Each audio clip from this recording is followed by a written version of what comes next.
একাদশ শ্রেণীর সেকেন্ড সেমিস্টারে থাকা জয় গোস্বামী রচিত নুন কবিতাটি আজকে আলোচনা করে শোনাব।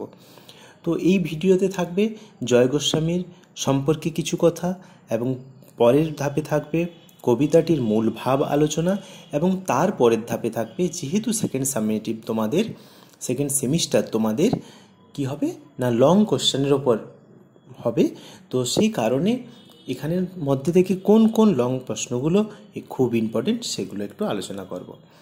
তো সম্পূর্ণ ভিডিওটি দেখতে থাকো এবং সেকেন্ড সেমিস্টারের জন্য তাহলে তোমরা তৈরি হতে পারবে। এবং ভিডিওটি ভালো লাগলে অবশ্যই একটা লাইক দিয়ে চ্যানেলটিকে সাবস্ক্রাইব করবে নতুন যদি হয়ে থাকো। আচ্ছা, তো চলে যাচ্ছি। জয় গোস্বামীর জন্ম কত সালে না 1954 সালে কলকাতায়।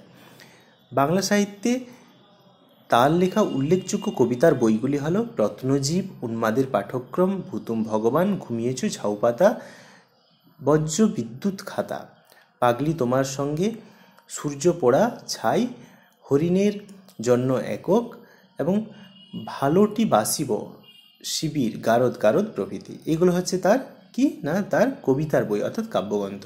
তো এর মধ্যে থেকে যে ভুতুম ভগবান যে কাব্যটি রয়েছে, সেই ভুতুম ভগবান কাব্য থেকে আমাদের আলোচিত এই নুন কবিতাটি নেওয়া হয়েছে। তো এছাড়াও তার একটি কাব্য উপন্যাস কি না যারা বৃষ্টিতে ভিজেছিল, অর্থাৎ সেটা উপন্যাস হলেও সেটা কাব্যিক উপন্যাস, কাব্যের আকারে লেখা। তার লেখা উপন্যাসগুলির মধ্যে বিখ্যাত হচ্ছে কি সেই সব শেয়ালেরা, সুরঙ্গ এবং প্রতিরক্ষা। বাংলায় তার কয়েকটা আলোচনা গ্রন্থ রয়েছে, সেগুলো হচ্ছে আকস্মিকের লেখা, আমার রবীন্দ্রনাথ এবং গোসাই বাগানের 3 খণ্ড।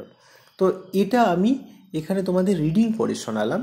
কারণ কি, কারণ বাংলা সাহিত্যের যে শাখাগুলো কাব্য, উপন্যাস, নাটক, গল্প, এই প্রত্যেকটা শাখায় কোন কবি কোন লেখকের কি কি অবদান রয়েছে, কি কি গুরুত্বপূর্ণ গ্রন্থ রয়েছে, সেগুলো কিন্তু তোমাদের জানা খুব প্রয়োজন।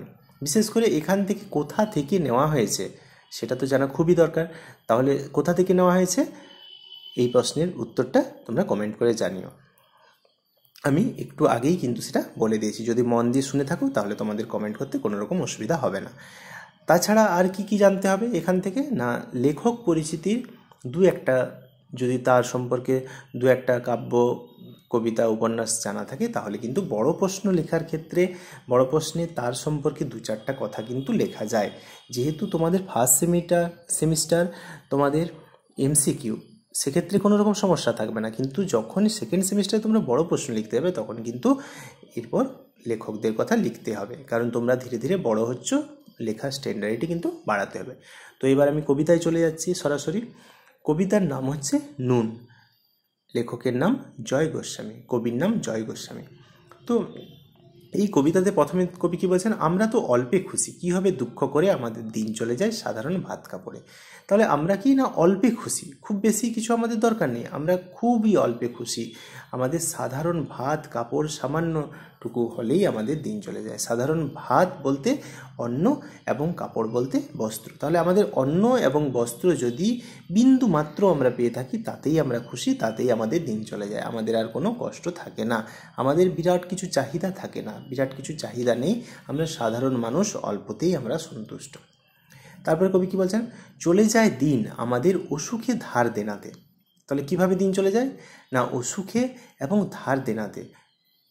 আমাদের যখন রোগ অসুখ হয় সেইভাবেই আমাদের দিন কাটতে থাকে, কারণ বড় ডাক্তার দেখানোর, বড় অর্থ খরচ করার আমাদের কিন্তু সামর্থ্য নেই, এবং ধার দেনা করে আমাদের দিন কাটাতে হয়। তখনও যদি কোনো কিছু আমাদের যে হিসেবের টাকা, সেই হিসেবের টাকার বাইরে যখন আমাদের কোনো কিছু চলে আসে, রোগ অসুখ থেকে শুরু করে অন্যান্য যা কিছু অসুবিধা আমাদের মুখোমুখি হতে হয়, সেগুলো যখনই এসে পড়ে তখনই আমাদের যেহেতু সঞ্চিত সম্পদ নেই, সঞ্চিত অর্থ নেই, তাই আমাদের কি করতে হয়, লোকের কাছ থেকে ধার করতে হয়, ধার দেনা করতে হয়। রাত্রিরে দুভাই মিলে টান দি গঞ্জিকাতে। গঞ্জিকা কি না গঞ্জিকা হচ্ছে এক প্রকার নেশা জাতীয় দ্রব্য, যাকে আমরা এক কথায় গাঁজা বলে থাকি। অর্থাৎ সে হুঁকোর মধ্যে এই পাতা রেখে যে টান দিলে যে নেশাগ্রস্ত হয়ে পড়ে মানুষ, সেই গঞ্জিকার কথা এখানে বলা হচ্ছে। তো রাত্রিবেলা দুভাই মিলে সেটাতে কী করে না টান দেয়। তো এখানে কেন রাত্রিবেলা, কেন দিনের বেলা নয় কেন? কারণ হচ্ছে শ্রমজীবী যেসব মানুষ, যারা খেটে খাওয়া মানুষ, তারা কিন্তু সারাদিন ধরে হাড় ভাঙা পরিশ্রম করার পর রাত্রেবেলা তাদের শান্তির ঘুমটুকু দরকার। তো সেই শান্তির ঘুম ঘুমোতে গেলে তাদের মনের মধ্যে তো অনেক রকম চিন্তা ভাবনা থাকে। সারাদিনের পরিশ্রম এবং রাত্রে যদি চিন্তা করে তাদের মধ্যে তাদের ঘুম না আসে, তাদের রাত না ভালোভাবে তারা বিশ্রাম পায় রাত্রে, পরের দিন সকালে আবার কি করে কাজে যাবে। তাই তারা সারা দিনের পরিশ্রমের পর নিজের শরীরটাকে, নিজের মনটাকে একেবারে ফ্রেশ করে নেওয়ার জন্য তারা কি করে না, তারা নেশা করে থাকে। সেই কারণেই আমরা দেখতে পাই যারা খেটে খাওয়া মানুষজন তারা রাত্রিবেলা বিভিন্ন নেশায় তারা গ্রস্ত হয়ে পড়েন। তারপর কি বলছেন কবি, সব দিন হয় না বাজার, হলে হয় মাত্রা ছাড়া, বাড়িতে ফেরার পথে কিনে আনি গোলাপ চারা, কিন্তু পুঁতবো কোথায়। এই কথাটা দেখো, হয় না বাজার। সব দিন বাজার কেন হয় না? না সব দিন টাকা থাকে না, অর্থ থাকে না বাজার করার জন্য, তাই বাজার করা হয়ে ওঠে না। আবার হলে হয় মাত্রা ছাড়া।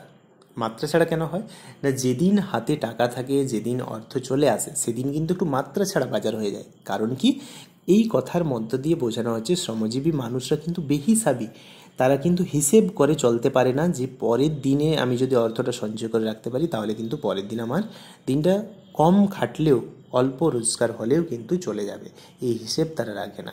যে জিনিসটা তোমরা যারা মেসে থাকো, বাড়ি থেকে বাইরে এসে কোথাও মেসে রয়েছো, বাইরে শহরে পড়াশোনা করছো, তো তোমরা ভালো করে এটা বুঝতে পারবে। কখন না, দেখবে তোমাদের বাড়ি থেকে যখন টাকা পাঠিয়ে দেওয়া হয় তখন প্রথম 10 দিন 15 দিন তোমরা কি করছো না, পুরো মাছ মাংস খেয়ে মোটামুটি সুন্দরভাবে দিন কাটাচ্ছ 10-12 দিন। তারপর যেই সবার টাকা শেষ হয়ে গেল, অমনি কি হলো, 15 তারিখের পর থেকে বা 20 তারিখের পর থেকে খাবারের হার খুব নিম্নমানের হয়ে যাবে। নিম্নমানের বলতে কি, আলু সেদ্ধ ও সোয়াবিনের তরকারি, যেটা আমাদের বাঙালিদের যেসব মানে যেটা অভাবের সময় যে খাবার আর কি।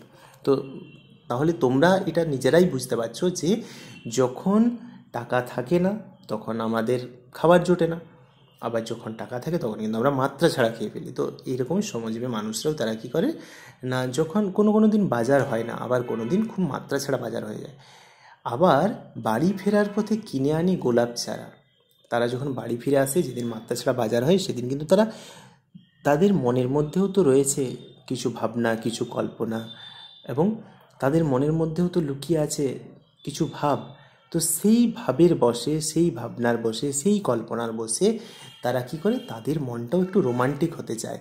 তাই তারাও বাড়ি ফেরার পথে একটা সৌন্দর্যের প্রতীক হিসেবে একটা গোলাপ চারা কিনে আনে। কিন্তু তারা সেটা ভাবে না যে তারা সেই গোলাপ চারাটা লাগাবে কোথায়, কোথায় পুঁতবে, অর্থাৎ কোথায় সেটা রোপণ করবে।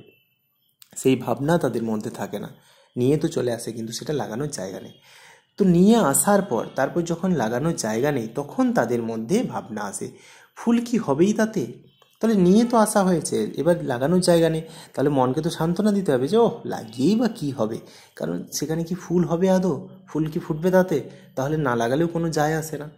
সে অনেক পরের কথা। কোনটা পরের কথা না, ফুল ফুটবে কি না, গাছ তো আগে হোক, গাছ তো আগে বাঁচুক, গাছ তো আগে বড় হোক, তারপর তো ফুলের কথা। তো সেটা অনেক পরের কথা। টান দিই গঞ্জিকাতে, তো সেসব পরে হবে, সেসব পরে ভাবা যাবে ফুল হবে কি হবে না, গাছ লাগানোর জায়গা নেই, সেসব পরে হবে। আগে কি করতে হবে, আগে গঞ্জিকাতে টানটা দিয়ে দিই, অর্থাৎ গাঁজাটা সেবন করে ফেলি। আমরা তো এতেই খুশি, বলো আর অধিক কে চায়? তাহলে এই যে গাঁজা সেবন করেই আমরা খুশি, অল্প পেয়েই আমরা খুশি, আমাদের অধিক কিছু আর কি নেই না, প্রয়োজনই নেই। আমরা সাধারণ মানুষ, আমাদের অল্পতেই দিন চলে যায়, আমরা অল্পতেই সন্তুষ্ট। হেসে খেলে কষ্ট করে আমাদের দিন চলে যায়, মাঝে মাঝে চলেও না দিন। তাহলে হেসে খেলে আনন্দে কষ্ট করতে করতে সারাদিন কিন্তু আমাদের জীবনে কষ্ট আছে। আমরা যারা শ্রমজীবী মানুষ তাদের কিন্তু কষ্ট রয়েছে, নিত্য নিয়মিত আমাদের মধ্যে কষ্ট রয়েছে, সুখ কিন্তু খুব কম। কিন্তু তবুও আমরা হাসতে ভুলে যাই না, খেলতে ভুলে যাই না। আমাদের দিন চলে যায়, মাঝে মাঝে চলেও না দিন। কোনো দিন দিন চলে না, কেন চলে না? কারণ কোনো দিন অর্থের অভাবে খাদ্য জোটে না, খাবার জোটে না। কী করে দিন কাটবে? বাড়ি ফিরি দুপুর রাতে, মাঝরাত্রে বাড়ি ফিরে কি দেখেন না, খেতে বসে রাগ চড়ে যায়। স্বাভাবিকভাবেই রাগ চড়ে যাবে খেতে বসে, কেন না, নুন নেই ঠান্ডা ভাতে। তাহলে তারা মাঝরাত্রে দুপুর রাত্রে তারা খেতে বসেছে, ভাত খেতে বসে সেখানে কি নেই না, সামান্য নুনটুকু নেই, অর্থাৎ সামান্য লবণটুকু তাদের কাছে নেই। তাহলে স্বাভাবিকভাবেই রাগ চড়ে যাবে। রাগ চড়ে আমার মাথায়, আমি চড়ি, আমি তার মাথায় চড়ি। তাহলে রাগ কথকের মাথায় চড়ে যান, আবার কথক রাগের মাথায় চড়ে যান, মানে তিনি ভয়ানক রেগে যান। দিয়ে কি হয় না, বাপ বেটা দু ভাই মিলে সারা পাড়া মাথায় করি। তারপর নিজেদের মধ্যে ঝামেলা শুরু হয়ে যায়, মাঝ রাত্রেবেলা হই হই হই হই নিজেদের মধ্যে দ্বন্দ্ব শুরু হয়ে যায়। এ তাকে দোষারোপ করে, সে তাকে দোষারোপ করে, এইভাবে ঝামেলা শুরু হয়ে যায়। তো সেই ঝগড়ায় সারা পাড়া কি হয় না, তারা মাথায় করে। মাঝরাত্রে সবাই যখন ঘুমোচ্ছে, এমন সময় হই হই হই হই শুনলে লোকের বিরক্তি লাগবে, তো সেই সারা পাড়াকে তারা মাথায় করে ফেলে, এমন ঝগড়া তারা করতে থাকে। করি তো তাতে কি, আমরা তো সামান্য লোক, আমাদের শুকনো ভাতে লবণের ব্যবস্থা হোক। বলছে করি তো তাতে কি, কার কি যায় আসে, কোনো কিছু সমস্যা নেই, আমি করতেই পারি।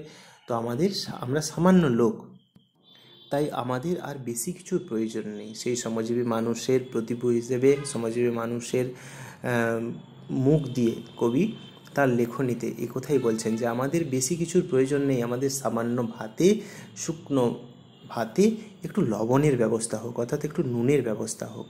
অর্থাৎ কবি এর দ্বারা কী বোঝাতে চেয়েছেন, শ্রমজীবী মানুষদের ঠান্ডা ভাতে নুন বলতে শ্রমজীবী মানুষদের যে সাধারণ যে তাদের যে বেঁচে থাকার জন্য যে উপাদানগুলো, সেই উপাদানগুলোর যেন ব্যবস্থা করা হয়।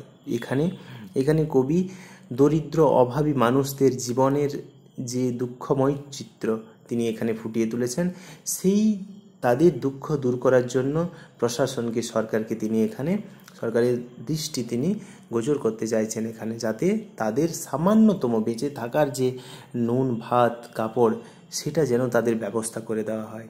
কারণ তারাও তো আমাদের দেশেরই মানুষ। তাই আমাদের কর্তব্য হওয়া উচিত আমাদেরই স্বজাতির, আমাদেরই ভাইদের, তাদের মুখে যেন দুমুঠো অন্ন তুলে দেওয়া হয় এবং শরীরে তাদের বস্ত্র যেন না কেড়ে নেওয়া হয়। তো এই কবিতায় যেসব প্রশ্নগুলো ইম্পর্টেন্ট, সেগুলো হচ্ছে কবি দরিদ্র সমাজের যে চিত্র ফুটিয়ে তুলেছেন তা আলোচনা করো।